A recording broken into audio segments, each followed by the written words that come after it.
IPTV బులెటిన్ల ముందుగా headlines చూద్దాం. శ్రీశైలంలో వైభవంగా కార్తీక మాసోత్సవాలు ప్రారంభం. పాడ్యమి గడియలు రావడంతో ఆలయంలో ఆకాశ దీపానికి శాస్త్రోక్తంగా పూజలు. నవంబర్ 21 వరకు ఉత్సవాలు, ప్రత్యేక ఏర్పాట్లు.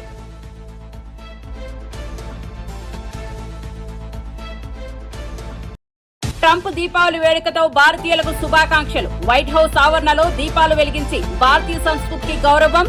భారతీయ సమాజం అమెరికా అభివృద్ధిలో కీలక పాత్ర పోషిస్తుందన్న ట్రంప్.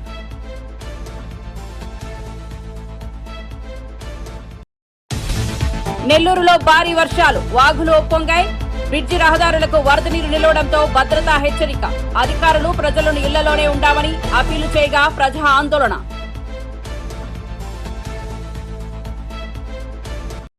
కానిస్టేబుల్ ప్రమోద్ కుటుంబానికి డీజీపీ పూర్తి మద్దతు. పిల్లల విద్య, కుటుంబ భద్రతకు అన్ని రకాల సహాయం అందజేస్తామని వాగ్దానం. పోలీస్ కుటుంబాలకు పూర్తి అండగా ప్రభుత్వం నిలవాలన్న ప్రమోద్ భార్య ప్రణీత.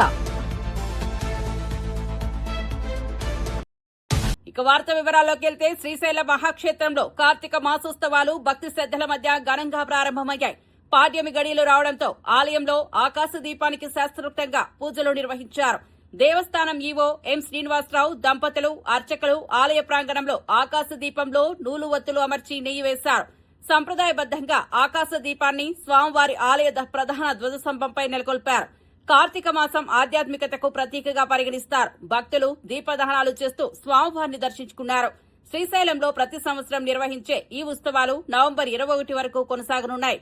దేశం నలుమూలల నుంచి భక్తులు భారీగా తరలివచ్చారు.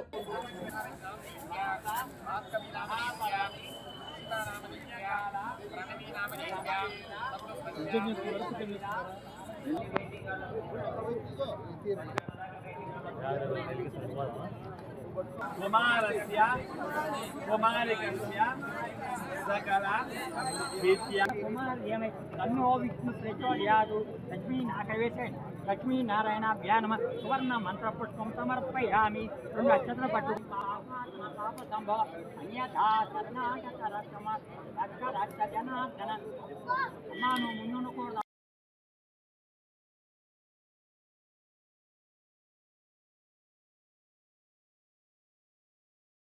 అమెరికా అధ్యక్షుడు డొనాల్డ్ ట్రంప్ వైట్ హౌస్ లో దీపావళి వేడుకలను నిర్వహించి భారతీయులకు శుభాకాంక్షలు తెలిపారు. చెడుపై మంచి గెలుపును సూచించే దీపావళిని గౌరవప్రదంగా జరుపుకోవడం భారతీయ అమెరికన్లలో ఉత్సాహాన్ని రేపింది.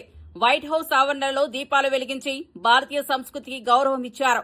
భారతీయ సమాజం అమెరికా అభివృద్ధిలో కీలక పాత్ర పోషిస్తోందని ట్రంప్ తెలిపారు. దీపావళి సందర్భంగా స్నేహం, ప్రేమ, సమైక్యత వంటి విలువలను స్మరించుకోవాలని పిలుపునిచ్చారు. వేడుకలలో భారతీయ ప్రతినిధులు పాల్గొన్నారు.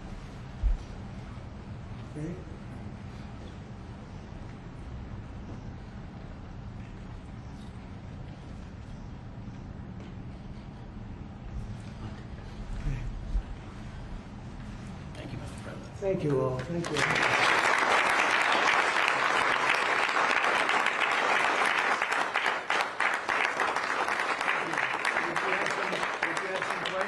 ఉమ్మడి నెల్లూరు జిల్లాలో భారీ వర్షాలు కురుస్తుండటంతో ప్రజలు భయాందోళనకు గురవుతున్నారు. సైదాపురం మండలం తురుమెర్ల వద్ద పిన్నేరుబాగు బ్రిడ్జిపై 4 అడుగుల మేర వరద నీరు ప్రవహిస్తోంది. అధికారులు ముందస్తు హెచ్చరికలు జారీ చేసిన ప్రజలకు ఇళ్లకు చేరుకోవాలని సూచించారు. రాత్రికి కండలేరు ప్రాజెక్టు నుండి నీటిని విడుదల చేసే అవకాశం ఉండటంతో వరద ఉధృతి పెరిగే అవకాశం ఉందని తెలిపారు. వాగులు, వంకలు ఉప్పొంగి రాకపోకలకు అంతరాయం ఏర్పడింది.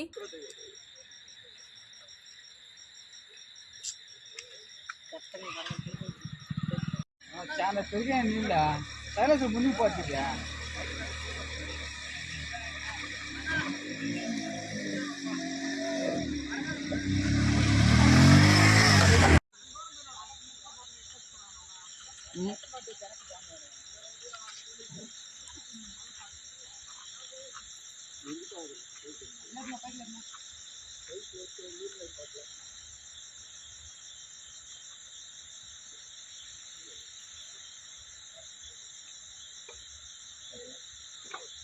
కడప జిల్లాలో ఉదయం నుంచి కురుస్తున్న వర్షంతో నగరంలోని పలు ప్రాంతాలు జలమయమయ్యాయి. అప్సరకూడలి, RTC bus stand, Tilak Nagar, Dastagiripeta, RK Nagar ప్రాంతాల్లో మురికి నీరు వీధులపై నిలిచిపోయింది. రోడ్లు చెరువులను తలపిస్తున్నాయి. లోతట్టు ప్రాంత వాసులు భయాందోళనకు గురవుతున్నారు. వర్షపు నీరు ఇళ్లలోకి చేరి అసౌకర్యం కలిగిస్తోంది. వర్షం కారణంగా రాకపోకలు దెబ్బతిన్నాయి. నగరంలో మురుగునీటి పారుదల సరిగా లేకపోవడంతో ప్రజలు తీవ్ర ఇబ్బందులు పడుతున్నారు.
పెనుగంచిపోలు మండలంలో వింత వ్యాధితో బాధపడిన చిన్నారిని కలెక్టర్ లక్ష్మీషా పరామర్శించారు. చికిత్స అనంతరం ఆరోగ్యంగా ఇంటికి చేరిన చిన్నారిని కలెక్టర్ ఆత్మీయంగా పలకరించారు.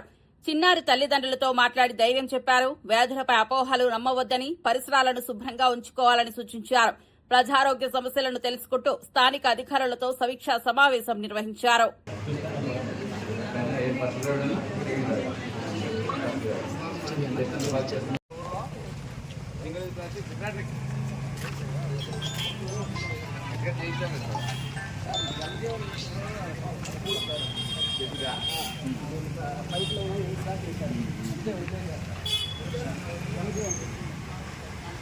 ఇంకా వర్క్కి రారా అదేంటి అది పంచాయతీ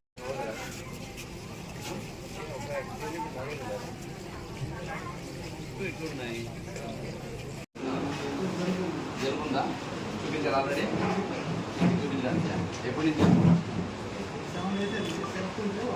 సిరప్ వాడారు తగ్గిందా పొందాం ఓకే అయిపోతుంది ఎప్పుడు ఇచ్చారు సిరప్ బయట చూపించండి ఎవరు మీద వచ్చి అంతేలేండి అందుకే అదే అదే అవును అవును పెద్దమ్మకి వచ్చినప్పుడు మీడియాలో తెలియదు కాబట్టి బయటికి చిన్నమ్మకి రాగానే ఎవరో మీడియా తీసుకొచ్చాడు అదేనండి ఇదే వెళ్ళి మాట్లాడాలండి సేఫ్గా ఉన్నారు ఏం ప్రాబ్లం లేదు శానిటేషన్ కూడా పర్వాలేదు ఇంకొంచెం శానిటేషన్ డ్రైనేజ్ అవి దృష్టి పెట్టాలి చేద్దాము లేదు నేను బయలుదేరుతాను లేండి మీటింగ్లు ఉన్నాయి సర్లేండి సర్లేండి ఓకే ఊరుకుంటూ వచ్చి మినరల్ వాటర్ ఈ వాటర్ మినరల్ వాటర్ తీసుకొచ్చావా నువ్వు తాగా నేను తీసుకొచ్చినావా ఆ ట్యాప్ తీయమ్మా ఓకే ఓకే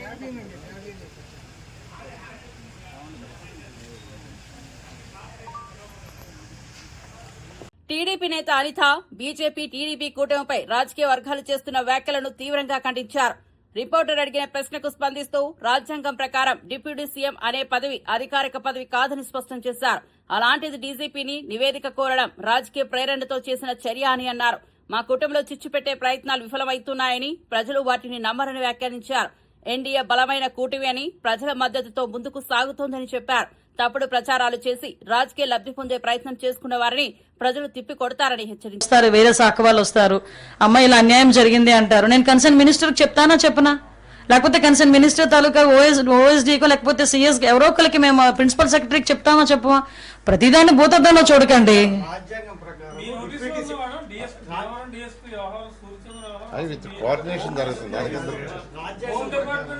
డిపార్ట్మెంట్ మధ్య కోఆర్డినేషన్. విషయం ఏంటంటే ప్రతి విషయాలు కూడా మా వరకు వస్తాయండి, మా వరకు రాకుండా ఏమి ఉండవు. ఇది జస్ట్ అఫీషియల్ గా వచ్చిన కమ్యూనికేషన్ కింద భావించవచ్చు కదా. ఎందుకు దీనికి ఇంత రాద్దాంతో? మాకు లేని ఈగోలు మీకెందుకు అబ్బా? నాకు అర్థం కాదు. మాకున్నాయండి, మా నోటీసులో మాకున్నాయి, మా దగ్గర కూడా రిపోర్ట్ ఉంది. ఆ రిపోర్ట్ ని బేస్ చేసుకొని మా చర్యలు ఉంటాయి. ఓకేనా? అట్లాంటప్పుడు సీఎంఏ సుప్రీము. అట్లాంటి టైంలో పవన్ కళ్యాణ్ ఈ డీజీపీని నివేదిక కోరి మాది ఎన్డీఏ కూటమి అండి. మేము ఒక విషయం చెప్పనా, మీ ఇలాంటి క్వశ్చన్స్ లాస్ట్ గవర్నమెంట్ లో సీఎం ని మీరు అడుగుంటే ఈ పొజిషన్ ఉండేది కాదు ఈ రోజు మాకు. అదే కాదు చెప్తున్నా, ఇలాంటి క్వశ్చన్స్ ప్రీవియస్ సీఎం ని మీరు అడుగుంటే, లాస్ట్ సీఎం ని మీరు అడుగుంటే ఇలాంటి పరిస్థితులు ఇప్పుడు సొసైటీ కూడా వచ్చి ఉండేవి కాదు. నేనేమంటానంటే ఈ రోజు మేము అందరం ఎన్డీఏ కూటమిలో ఏదో రకంగా చిచ్చు పెట్టాలని చూస్తారు. మాకు వైఎస్ఆర్సీపీ ఇన్ఛార్జ్ వంగ గీత జగన్ పై ఘాటైన వ్యాఖ్యలు చేశారు. జగన్ ఇచ్చిన జీవోను అమలు చేశామని ఇతరులు చెప్పుకోవడం హాస్యాస్పదమని అన్నారు. పాలాభిషేకాలతో పవన్ కళ్యాణ్ పరువు తీశారని పేర్కొన్నారు. వైఎస్ఆర్సీపీ ప్రభుత్వం చేసిన అభివృద్ది పనులను తమవిగా చూపించుకునే ప్రయత్నం జరుగుతోందని విమర్శించారు. జగన్ నాయకత్వంలో ప్రజా సంక్షేమ పథకాలు అమలవుతున్నాయని చెప్పారు. పార్టీ శ్రేణులు ప్రజల నమ్మకాన్ని గెలుచుకునేలా కృషి చేయాలని సూచించారు. జగన్ ప్రభుత్వంపై అపవాదాలు రేపే ప్రయత్నాలను ప్రజలు తిరస్కరిస్తారని ఆమె నమ్మకం వ్యక్తం చేశారు. మీరు 14 నుంచి 19లో విపరీతమైన కేసులు పెట్టారు, ఏరువాక సాగేశారు, మొత్తం సబ్జెక్టును రద్దు చేస్తా ఉన్నారు. ఎలా రద్దు చేస్తారు? అప్పుడు మేము ఇదే ప్రశ్నించాం. ఇన్ని జరిగిపోయి భూములన్నీ ఎక్కడో బ్యాంకుల్లో తాకట్లు పెట్టేసి ఇంత లీగల్ ప్రాసెస్ జరిగిపోయిన తర్వాత మాజీ ముఖ్యమంత్రి గారు సర్జరీ రద్దు చేస్తామని ఎలా ఇస్తారని అందరం కూడా మాట్లాడడం జరిగింది ఆ రోజు. అయినా రద్దు చేసేస్తారంటే పాపం రైతులు నమ్మారు, రద్దు చేశారు. ఏం రద్దు చేశారు?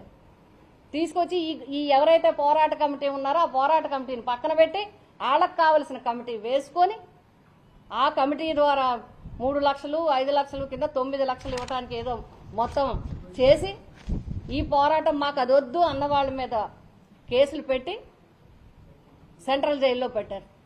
జగన్ గారు వచ్చిన తర్వాత ఇవన్నీ తీసి కేసులన్నీ కూడా తీసివేయడం జరిగింది. ఎక్సెప్ట్ 2014 నుంచి 19 మధ్యలో పెట్టిన కేసులు తప్ప మిగతా మాక్సిమం అన్ని కూడా అయిపోయినాయి. కానీ కొన్ని కేసులు ఉన్నాయి, ఇంకా రైతుల మీద కేసులు ఉన్నాయి. మీరు కేసులు టెక్నికల్ గా ఉన్నాయి, ఆ కేసులు తీసి పాలాభిషేకం చేయండి. 75% ఉద్యోగాలు ఇచ్చి మీరు చేసుకోండి, లేదా ఈ సజ్జలో అధిక పరిశ్రమలు తెచ్చి చేయండి. అక్కడ సజ్జలో పోరాటం చేస్తూ పొల్యూషన్ కోసం పోరాటం చేస్తున్న సమస్యను తీసి పాలాభిషేకం చేయండి. అంతేగాని ఈ క్రెడిట్ని జగన్ గారు తెచ్చిన క్రెడిట్ని మా క్రెడిట్ అని చెప్పుకొని చేయటం మాత్రం పూర్తిగా మేము ఖండిస్తున్నాం. ఈవేళ సజ్జలో 5 విలేజ్లు నిలబడ్డాయంటే, ఆ 2000 ఎకరాలు వాళ్ళకి వచ్చాయంటే కేవలం జగన్ గారి వల్లే వచ్చాయి. ఈవేళ ఇళ్లు కట్టుకుంటున్నారంటే, గృహప్రవేశాలు చేసుకుంటున్నారంటే మా బిడ్డ ఆనందరెడ్డి చెప్పడం జరిగింది. మా భూమి ఎందుకు కాకుండా ఉన్న భూమి ఈ రోజు మాకు తిరిగి ఎస్సీజెడ్ మాకు తిరిగి ఇవ్వటం వల్ల, జగన్ గారు ఇప్పించడం వల్ల నా భూమి ఎకరం 2 కోట్లు అయిందని చెప్పి ఆయనే చెప్పడం జరిగింది. నాకు అక్కడ సజ్జ రైతుల్ని, సజ్జ పోరాట రైతుల్ని, ఆ పోరాట కమిటీ వాళ్ళని, ఇంకా పోరాటం అక్కర్లేదు, పోరాటం లేదు, కమిటీ లేదు, అయిపోయింది. జగన్ గారు పోరాటాన్ని క్లియర్ చేశారు, ఎవరు భూములు వాళ్ళకి ఇచ్చారు, వాళ్ళు చాలా హ్యాపీగా ఉన్నారు. మాకు అది సంతోషం. జగన్ గారు ఆలోచన ఏదైతే ఉందో అందరూ బాగుండాలి, రైతులు బాగుండాలి, వాళ్ళు మంచి సొంత ఇళ్లలో ఉండాలి, వాళ్ళ వ్యవసాయం వాళ్ళు చేసుకోవాలని అనుకున్నారు. ఆ విధంగా చేసుకుంటున్నారు. మళ్ళీ వాళ్ళని ఏదో రకంగా ఇబ్బంది పెట్టాలని, వాళ్ళని ఏదో రకంగా అవసరానికి వాడుకోవాలని చూడటం మాత్రం కరెక్ట్ కాదు. మేము ఎప్పుడైనా సరే సజ్జ రైతుల వెన్నట్టే, సజ్జకి సంబంధించిన సజ్జ విషయంలో రాజా గారు కానీ, మేము కానీ, కన్నబాబు గారు కానీ వాళ్ళకి విధి నిర్వహణలో మరణించిన కానిస్టేబుల్ ప్రమోద్ కుటుంబాన్ని డీజీపీ శివధర్ రెడ్డి పరామర్శించారు. ప్రమోద్ విధి నిర్వహణలో చూపిన నిబద్దతను ప్రశంసించారు. అతడు సహచరులతో మమేకమై పనిచేసేవాడని తెలిపారు. ఇటువంటి సిబ్బంది పోలీస్ శాఖ గర్వకారణమని అన్నారు. ప్రమోద్ కుటుంబానికి ప్రభుత్వం పూర్తిస్థాయి అండగా ఉంటుందని హామీ ఇచ్చారు. పిల్లల విద్య, కుటుంబ భద్రతపై అన్ని విధాల సహాయం అందిస్తామని స్పష్టం చేశారు. ఇటువంటి సంఘటనలు జరగకుండా భద్రతా చర్యలు మరింత బలోపేతం చేస్తామని చెప్పారు. డీజీపీ హామీతో పోలీస్ సిబ్బంది ఉత్సాహం వ్యక్తం చేశారు. ఫ్యామిలీని పలకరించేందుకు, పరామర్శ చేసేందుకు అని చెప్పి ఇక్కడికి వచ్చినాను. ఇంటెలిజెన్స్ అడిషనల్ డీజీ విజయ్ కుమార్తో కలిసి వారి ఫ్యామిలీకి వాళ్ళ ఉదయమే గౌరవ ముఖ్యమంత్రి రేవంత్ రెడ్డి గారు పోలీస్ కమమరేషన్ స్మారక పరేడ్లో వారికి అందజేసినటువంటి ఎక్స్గ్రేషియా 1 కోటి రూపాయలు, అట్లానే లాస్ట్ మంత్ సెప్టెంబర్ సంబంధించిన జీతం ఏదైతే వచ్చిందో ఆయనకు అది ఆయన రిటైర్ అయ్యేంత వరకు అదే జీతాన్ని ప్రతి నెల వాళ్ళ కుటుంబానికి అందించేటువంటి నిర్ణయము. అట్లానే వారి కుటుంబ సభ్యుల్లో ఒకరికి ప్రభుత్వ ఉద్యోగము, అట్లనే 300 గజాల ఇంటి స్థలము, పోలీస్ డిపార్ట్మెంట్ పరంగా వచ్చేటువంటి భద్రత, తర్వాత ఇన్సూరెన్సు అట్లాంటివన్నీ కూడా కలిసి వాళ్ళ అనౌన్స్ చేసిండ్రు పోలీస్ కమ్మెమరేషన్ పరేడ్లో. వారి ముగ్గురు చిన్న పిల్లలు ఉన్నారు, మగ పిల్లలు, ప్రైమరీ స్కూళ్ళు ఇంకా స్కూల్ పోనీ వయసులో ఉన్న వాళ్ళు ఉన్నారు. వారికి సంబంధించినటువంటి బాగోగులు చూసేందుకని చెప్పి వారిని ఒకసారి పలకరించేందుకని చెప్పి ఇక్కడ వచ్చినాం. వారి గురించి ప్రమోద్ కుమార్ గురించి నేను జనరల్గా ఎంక్వైరీ చేసినాను అక్కడ హైదరాబాద్ ఉన్నప్పుడు కూడా. చాలామంది ఆయన గురించి చెప్పేది ఏంటంటే అందరికీ ఈ వర్గము ఆ వర్గం అనకుండా, ఈ మతం ఆ మతం అనకుండా అందరితో కలిసిమెలిసి ఉండేవాడు. ఒక తలలో 4 లాగా ఉండేవాడు. అసలైన పోలీస్ ఆయన. మంచి కష్టాలు ఉన్నప్పుడు ఆదుకునే టైపు. అట్లానే విధి నిర్వహణలో చాలా వెనక ముందు ఆడకుండా గట్టిగా చేసేవాడని చెప్పి నాకు తెలిసింది. అటువంటి మంచి మెరుగైనటువంటి పోలీసును కోల్పోయినందుకని చెప్పి పోలీస్ శాఖ చింతిస్తున్నది, వారి కుటుంబానికి సహానుభూతి అందజేస్తున్నది. So thank you very much. Sir ఈ ఎన్కౌంటర్ సంబంధించి హ్యూమన్ రైట్స్ నుంచి నోటీసులు వచ్చాయి. 24th కోర్టుకు హాజరు కావాలని తెలుస్తుంది. మీకు ఏమైనా అన్నాయా నోటీసులు? ఏంటి దాన్ని తెలుసుకోవాలి. ఇప్పుడు అది ఒకటి ఆల్రెడీ ఆ కేసులో ఇన్వెస్టిగేషన్ మొదలైంది. నిన్న సాయంత్రమే ఇందులో జ్యుడిషియల్ మేజిస్ట్రేట్ గారు ఇంక్వెస్ట్ చేసిండ్రు, పోస్ట్ మార్టం అయిపోయింది. ఇప్పుడు ఆ కేసును ఇన్వెస్టిగేషన్ చేస్తున్నారు. పక్క జిల్లాకు చెందినటువంటి ఒక ఎస్డిపిఓ గారు దాన్ని ఇన్వెస్టిగేటింగ్ ఆఫీసర్గా ఉన్నారు. కాబట్టి ఇప్పుడు ఇన్వెస్టిగేషన్ చేస్తున్న క్రమంలో మనము మాట్లాడడము సరైనది కాదు. అది ఇన్వెస్టిగేషన్ ప్రాసెస్ని ఇన్ఫ్లుయెన్స్ చేసినట్టు అవుతుంది. కాబట్టి దాని గురించి మాట్లాడడం ఏం లేదు. సార్ డీజీపీ సార్, ఇప్పుడు ఒక ప్రాంతాల్లో తరచుగా కత్తిపోట్లు జరుగుతూనే ఉన్నాయి సార్. కొంచెం ఆ ప్రాంతం పైన దృష్టి పెట్టాలి. అక్కడనే ఈ ఇబ్బంది ఎక్కువగా ఉంది సార్. ఓకే అండి, అది పాయింట్ నోట్ చేసుకున్నాము. అది సిపి గారికి చెప్తాను. సిపి గారు కూడా నోట్ చేసుకున్నాం. ఇప్పుడు అదంతా ఇన్వెస్టిగేషన్లో భాగం అండి. ఇప్పుడు చెప్పినా ఎంతమంది చెప్పినాం కదా, అది ఇక దాని గురించి మాట్లాడడం లేదు. ఇన్వెస్టిగేషన్లో మాట్లాడితే అది వారిని ప్రభావితం చేసినట్టు అవుతుంది. Thank you. తెలంగాణలో మావోయిస్టులు వర్షం లొంగిపోతున్నారు. ఇంకా ఎంతమంది ఉన్నారు సార్? వాళ్ళకి ఏం చెప్తారు? ఇవాళ ఉదయం కూడా సీఎం గారు చాలా ఓపెన్, గౌరవ ముఖ్యమంత్రి గారు ఓపెన్గా వారికి వెల్కమ్ మన ఆఫర్ ఇచ్చిండ్రు. మీరు చేసేయండి, ప్రభుత్వం ముందు ఆత్మసమర్పణ చేసుకోండి అని చెప్పి. సో మేము కూడా అదే చెప్తున్నాము. ఇంకా 65 మంది సుమారుగా మన తెలంగాణ వాళ్ళు ఇంకా యూజువల్గా ఉన్నారు. అందులో నాయకత్వ స్థాయిలో ఉన్న వాళ్ళు కూడా ఒక 40 వరకు ఉన్నట్టున్నారు. మళ్ళీ మేము మరొకసారి ఈ మావోయిస్టులకు ఆఫర్ ఇస్తున్నాము, మీరు బయటికి రాండి. మీరు పోలీసుల ద్వారా బయటకు వస్తే రావచ్చు, మీడియా ద్వారా రావచ్చు, రెవెన్యూ అధికారుల ద్వారా రావచ్చు, పొలిటీషియన్స్ ద్వారా రావచ్చు, ఏ రూపంగా వచ్చినా కానీ బయటకు రాండి అని చెప్పి మేము వాళ్ళని ఆఫర్ ఇస్తున్నాము. వాళ్ళు పట్ల ఉన్నటువంటి కేసుల విషయంలో కూడా మేము సానుభూతితో వివరిస్తాము. పోలీసుల నుంచి ఎట్లాంటి విధి ఉండకపోయేది, బట్ వాళ్ళకు ఒక తప్పుడు అభిప్రాయం ఉంది, వేధిస్తారని చెప్పి అట్లాంటివి కూడా ఏమి ఉండవు. మీరు నిశ్చింతగా. జగన్ ప్రభుత్వం మెడికల్ కాలేజీల అంశంలో అబద్దాలు చెబుతోందని టీడీపీ ఎమ్మెల్యే ఎరపతినేని శ్రీనివాసరావు మండిపడ్డారు. ప్రజలను మభ్యపెట్టడమే జగన్ లక్ష్యమని అన్నారు. తాము తెచ్చిన జీవోలకే జగన్ సంతకాలు చేస్తున్నారని ఎద్దేవా చేశారు. అమరావతిలోని ఎన్టీఆర్ భవన్లో మీడియాతో మాట్లాడిన ఆయన కూటమి ప్రభుత్వం పీపీపీ విధానంలో మెడికల్ కాలేజీలు నిర్మించి పేదలకు అత్యాధునిక వైద్య సేవలు అందిస్తోందని తెలిపారు. వైఎస్సార్సీపీ ప్రభుత్వం బోధ జల్లే ప్రయత్నం చేస్తోందని ధ్వజమెత్తారు. ప్రజల నమ్మకాన్ని కోల్పోయిన జగన్ అబద్దాలతో ప్రజలను మోసం చేయాలని ప్రయత్నిస్తున్నారని విమర్శించారు. జరుపుకున్నారు. మన ఆంధ్ర రాష్ట్రంలో కూడా అత్యంత కన్నుల పండుగగా ఒక భూతాన్ని, ఆంధ్రప్రదేశ్ రాష్ట్రాన్ని పట్టి పీడుస్తున్న ఒక భూతాన్ని తరిమేశామనే ఆనందంతో ఆంధ్రప్రదేశ్ ప్రజానికం కూడా గతం కన్నా ఎక్కువగా ఆనందోత్సాహాలతో దీపావళి జరుపుకున్నారు. దీనికి రీజన్ ఏంటంటే, ఎప్పుడు అధికారంలో ఉన్నప్పుడు కూడా విధ్వంసం, అధికారంలో లేనప్పుడు కూడా విధ్వంసం. ఈ విధ్వంసం వీళ్ళ వైసీపీ జగన్ డిఎన్ఏలోనే ఈ విధ్వంసం అనే ఒక విషతుల్యమైన పదార్థం వాళ్ళ డిఎన్ఏలో, వాళ్ళ రక్తంలో ఉంది. అది మారిస్తే మారేది కాదు, మందుల వల్ల తగ్గేది కాదు, ఆపరేషన్ వల్ల పోయేది కాదు. దీనికి ప్రపంచంలో మందు ఇంతవరకు ఏ సైంటిస్టు, ఏ శాస్త్రజ్ఞుడు కూడా కనుక్కోలేదన్నదే అక్షర సత్యం. సో దీన్ని ఎప్పటికప్పుడు ఎన్నికలు వచ్చినప్పుడు ఆంధ్రప్రదేశ్ ప్రజానీకమే డాక్టర్లుగా, సైంటిస్టులుగా, శాస్త్రవేత్తలుగా, పరిశోధన చేసే అనుభవజ్ఞులుగా వాళ్ళే మారి ఈ వైసీపీ పెనుబోతాన్ని ఆంధ్రప్రదేశ్లో అధికారంలోకి రాకుండా చూడాల్సిన బాధ్యత ఆంధ్రప్రదేశ్ ప్రజానీకం మీద, ఆంధ్రప్రదేశ్ ఓటర్ల మీద ఉందన్నది అక్షర సత్యం, నగ్న సత్యం. సో దానికే నిన్న ఎందుకు ఇంత పెద్ద ఎత్తున జరుపుకున్నారు ఆంధ్రప్రదేశ్లో అనే దానికి ఒక విజనరీ లీడర్, 45 సంవత్సరాల సుదీర్ఘ రాజకీయ అనుభవం కలిగిన ఒక మేధావి,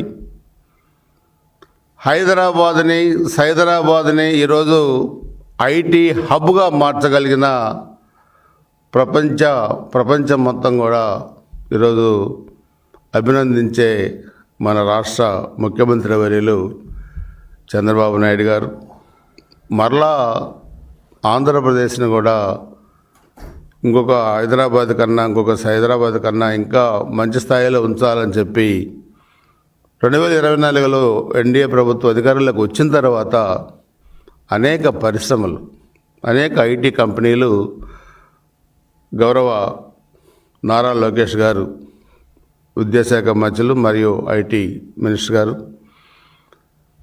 వీళ్ళ ఆధ్వర్యంలో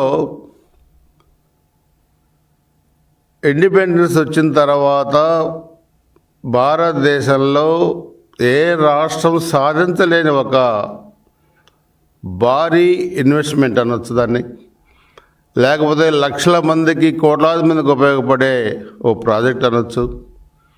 ఎంతో మంది భవిష్యత్తు ప్రభుత్వం సేవాధర్మంతో నడుస్తోందని ఎమ్మెల్సీ పర్వతిరెడ్డి చంద్రశేఖర్ రెడ్డి అన్నారు. జగన్మోహన్ రెడ్డి సంపద సృష్టిస్తే చంద్రబాబు దోచుకునే రాజకీయాలు చేస్తున్నారని విమర్శించారు. జగన్ మనసున్న నాయకుడిని, ప్రజల సంక్షేమమే ఆయనకు ప్రథమ కర్తవ్యమని చెప్పారు. వైఎస్సార్సీపీ ప్రభుత్వం అమలు చేస్తున్న పథకాలు ప్రజల జీవితాలను మార్చుతాయని తెలిపారు. ప్రజల నమ్మకాన్ని నిలబెట్టేలా ప్రభుత్వం ముందుకు సాగుతోందన్నారు. చంద్రబాబు పాలనలో జరిగిన అవినీతిని ప్రజలు మర్చిపోలేదని వ్యాఖ్యానించారు. జగన్ ప్రభుత్వం ప్రతి వర్గానికి న్యాయం చేస్తోందని అన్నారు. వీఆర్ఓలుగా ప్రమోషన్స్ ఇచ్చినటువంటిది కానీ, అలానే వీఆర్ఓలకు కూడా సీనియర్ అసిస్టెంట్ గా ప్రమోషన్స్ ఇచ్చింది ఎప్పుడు లేనట్టుగా జగన్మోహన్ రెడ్డి గారే. ఎంపీడీఓలకు కూడా 25 సంవత్సరాల నుంచి వాళ్ళకు ఇప్పుడు కూడా ప్రమోషన్స్ లేకపోతే జగన్మోహన్ రెడ్డి గారు వారిని కూడా ప్రమోషన్స్ ఇచ్చి వారికి ప్రమోషన్స్ అవకాశం సోర్స్ కలిపించినటువంటిది కూడా జగన్మోహన్ రెడ్డి గారి ప్రభుత్వమే. ఎంఈఓ రెగ్యులర్ వ్యవస్థ 20 సంవత్సరాలుగా లేకపోయినా కూడా ఎంఈఓ పోస్ట్ అన్నింటినీ కూడా ఫిలప్ చేసి అందరికీ కూడా ప్రమోషన్స్ ఇచ్చినటువంటి పరిస్థితి కూడా జగన్మోహన్ రెడ్డి గారిదే. చైల్డ్ కేర్ లీవ్స్ మీద మీరు అనౌన్స్ చేస్తున్నారు. చైల్డ్ కేర్ లీవ్స్ నేనేదో తీసుకొచ్చినానని చెప్పినట్టుగా దీంట్లో మాట్లాడారు. చైల్డ్ కేర్ లీవ్స్ ని 60 రోజుల నుంచి ఏకంగా 180 రోజులకి పెంచినటువంటి ఘనత జగన్మోహన్ రెడ్డి గారిది. ఆ చైల్డ్ కేర్ లీవ్స్ ను కూడా వాళ్ళ సర్వీస్ లో ఎప్పుడైనా వాడుకోవచ్చు అని చెప్పే ప్రతిపాదన మేము తీసుకొని వచ్చినాం. నేను ఎమ్మెల్సీ అయిన తర్వాత మేము జగన్మోహన్ రెడ్డి గారి దగ్గరికి వెళ్ళి అప్పీల్ చేస్తున్నాం. జగన్మోహన్ రెడ్డి గారి మంచి మనసుతో మహిళలకు సంబంధించింది వాటిని ఎప్పుడైనా కూడా చైల్డ్ కేర్ లీవ్స్ వాళ్ళ సర్వీస్ లో వాడుకోవచ్చు అని చెప్పి ప్రతిపాదన చేసి ముందుకు తీసుకెళ్ళినటువంటి ఘనత మాది. అలానే డిపార్ట్మెంటల్ ఎగ్జామ్స్ పెట్టేటప్పుడు కూడా నెగటివ్ మార్కులు తీసుకొని వచ్చి చంద్రబాబు నాయుడు గారు ఆ రోజు ప్రమోషన్స్ లేకుండా ప్రభుత్వ ఉద్యోగులు చేస్తే ఆ నెగటివ్ మార్కుల విధానాన్ని తీసేసి మొట్టమొదటిసారిగా ప్రమోషన్లన్నింటికీ కూడా సులభతరం చేసినటువంటి ఘనత జగన్మోహన్ రెడ్డి గారిది. అలానే 10,224 లాంగ్వేజ్ పండిట్కి ప్రమోషన్స్ ఇచ్చినారు. 2,569 మంది పిఎన్టీలకు ప్రమోషన్స్ ఇచ్చినారు. ఏకంగా 25,000 మందికి 5 సంవత్సరాల ప్రమోషన్స్ కనిపించినటువంటి ఘనత ఏ ప్రభుత్వంలో కూడా ఉండదో జగన్మోహన్ రెడ్డి గారు చేసినటువంటిది. అలానే సర్వే ఎంప్లాయీస్ కి 20 సంవత్సరాల నుంచి వాళ్ళకి ప్రమోషన్స్ లేకపోతే ఆ ప్రమోషన్స్ ఇచ్చినటువంటి ఘనత జగన్మోహన్ రెడ్డి గారిది. అలానే 25 సంవత్సరాల క్రితం 98 డిఎస్సీలు అన్యాయం అయిపోయినటువంటి టీచర్స్ కి సంబంధించి వారందరూ మరిన్ని అప్డేట్స్ కోసం చూస్తూనే ఉండండి.